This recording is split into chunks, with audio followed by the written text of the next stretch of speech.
Assalamualaikum warahmatullahi wabarakatuh. Kami dari kelompok 9 yang beranggotakan Raffi Firdaus, Ropiatul Mila, dan Safa Zihan Maura Bilqis akan mempresentasikan materi tentang Al-Hulul, yaitu mata kuliah tasawuf. Materi yang pertama yaitu tentang pengertian al-hulul. Kata hulul berasal dari kata hala yahullu hululan. Kata ini memiliki arti menumpai, misis berinkarnasi. Hulul juga bermakna penitisan Tuhan kepada makhluk atau benda. Secara harfiah, hulul mengandung arti bahwa Tuhan mengambil tempat dalam tubuh manusia tertentu yang lenyap sifat kemanusiaannya melalui fana.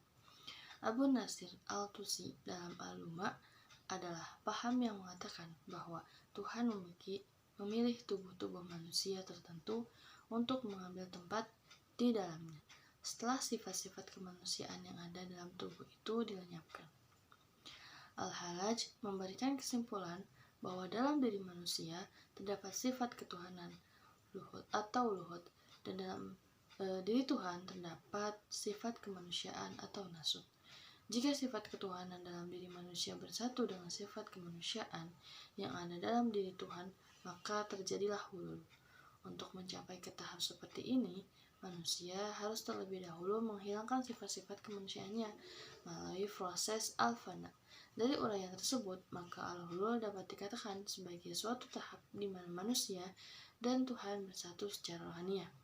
Dalam hal ini, hulul pada hakikatnya istilah lain dari al-ittihad.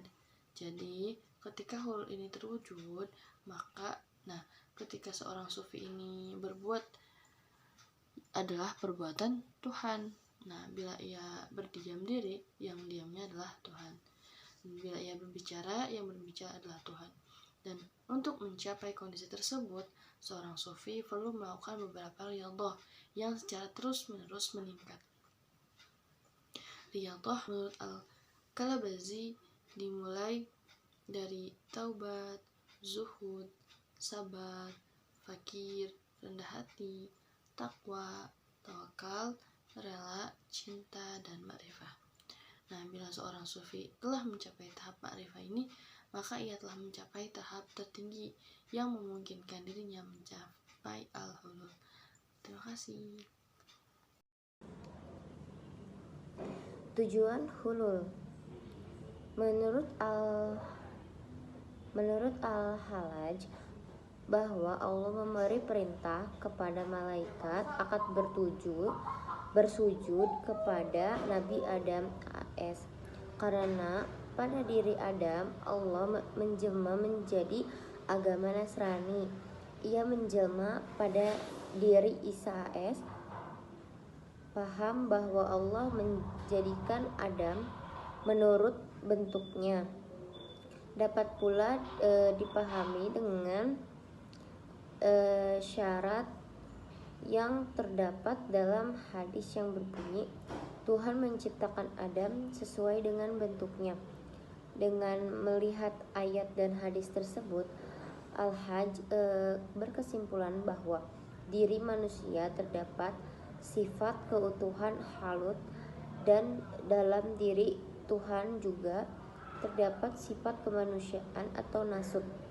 Baik, di sini selanjutnya saya akan menjelaskan terkait kedudukan al-hulul.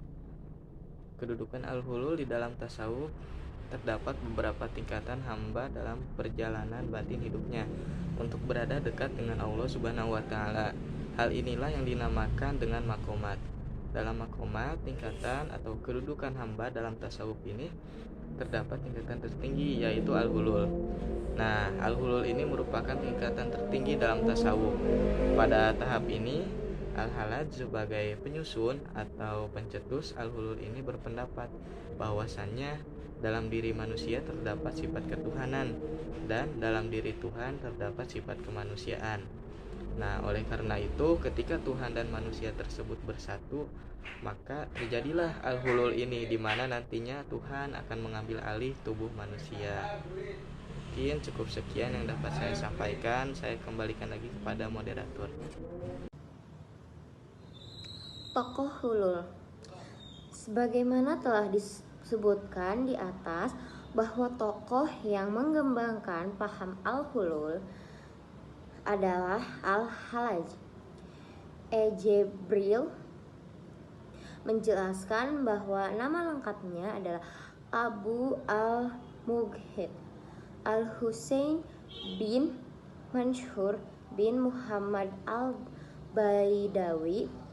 Ia lahir tahun 224 Hijriah atau 858 Masehi di kota Tur dekat Baidah, salah satu kota kecil yang terletak di Persia.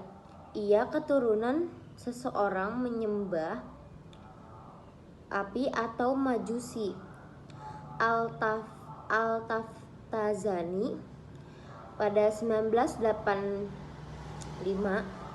dia tinggal sampai dewasa di Wasit dekat dengan Al-Baghdad, dan dalam usia 16 tahun dia telah pergi belajar pada seseorang sufi yang terbesar dan terkenal yang bernama Amr al-Makki. Pada tahun 264 Hijriah ia masuk kota Al-Baghdad, kemudian belajar pada Al-Junaid yang juga seorang sufi. Selain itu juga ia pernah juga menunaikan ibadah haji di Mekah selama 3 kali. Pada tahun 296 Hijriah atau 908 Masehi, Al-Hallaj kembali dari Mekah menuju Al-Baghdad dan memperoleh murid atau pengikut yang banyak. Pada hari Selasa 26 Maret 922 Masehi bertepatan pada dengan 24 Zulqaidah 309 Hijriah, dia dihukum mati, bahkan disalib. Bahkan kalau menurut Tahfazani juga Jibril bahwa tubuh Al-Hallaj dibakar dan abu jasadnya dibuang ke sungai Tigris. Tak lama kemudian sungai Tigris pun secara kebetulan meluap banjir hingga mendorong para pengikut Al-Hallaj berkomentar bahwa sungai Tigris tidak siap menerima debu jasad Al-Hallaj. Ada beberapa tuduhan yang disampaikan kepada Al-Hallaj.